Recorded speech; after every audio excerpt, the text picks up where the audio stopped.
Prinsip pemanfaatan pembenah tanah. Bahan pembenah tanah dikenal juga sebagai soil conditioner. Di kalangan ahli, tanah diartikan sebagai bahan-bahan sintetis atau alami, organik atau mineral, berbentuk padat maupun cair yang mampu memperbaiki struktur tanah, dapat merubah kapasitas tanah menahan dan melalukan air, serta dapat memperbaiki kemampuan tanah dalam memegang hara, sehingga air dan hara tidak mudah hilang. Namun tanaman masih mampu memanfaatkan air dan hara tersebut. Konsep utama dari penggunaan pembenah tanah adalah: pertama, memantapan agregat tanah untuk mencegah erosi dan pencemaran. Kedua, merubah sifat hidrofobik dan hidrofilik, sehingga dapat merubah kapasitas tanah menahan air. Dan ketiga, meningkatkan kemampuan tanah dalam memegang hara dengan cara meningkatkan kapasitas tukar kation ketika Absyed 2000.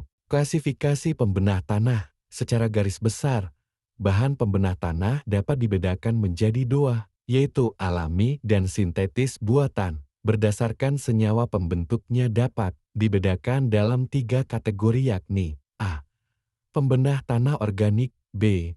Pembenah tanah hayati, dan C.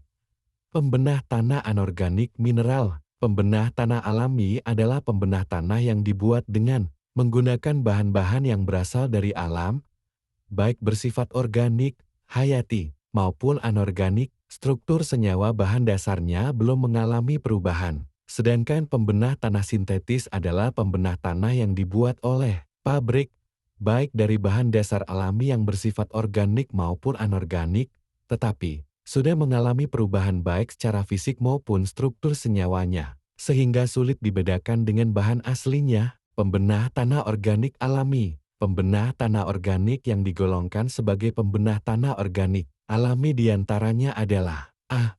Pupuk kandang, B. Biomasa tanaman seperti pangkasan legum Flamingia, Lamtoro, Kaliandra, C.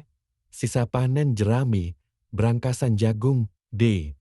Pemberian biochar atau arang, E.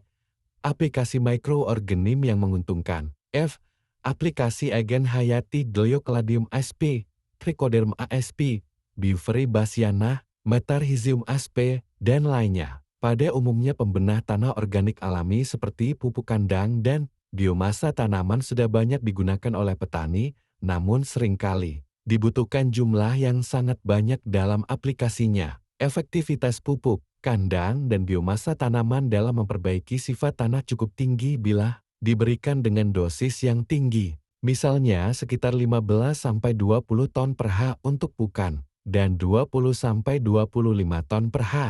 Berbagai hasil penelitian menunjukkan bahwa pemberian pembenah tanah organik alami mampu memperbaiki sifat kimia dan fisik tanah. Pemberian biomasa tanaman mampu mempertahankan kadar bahan organik tanah dan KTK tanah, serta meningkatkan pH dan panjang, sedangkan pemberian jerami padi mampu meningkatkan kadaran tanah. Penambahan tanaman kacang-kacangan dan alang-alang mampu meningkatkan Ca, Mj, K dan Na, serta menurunkan O dan V.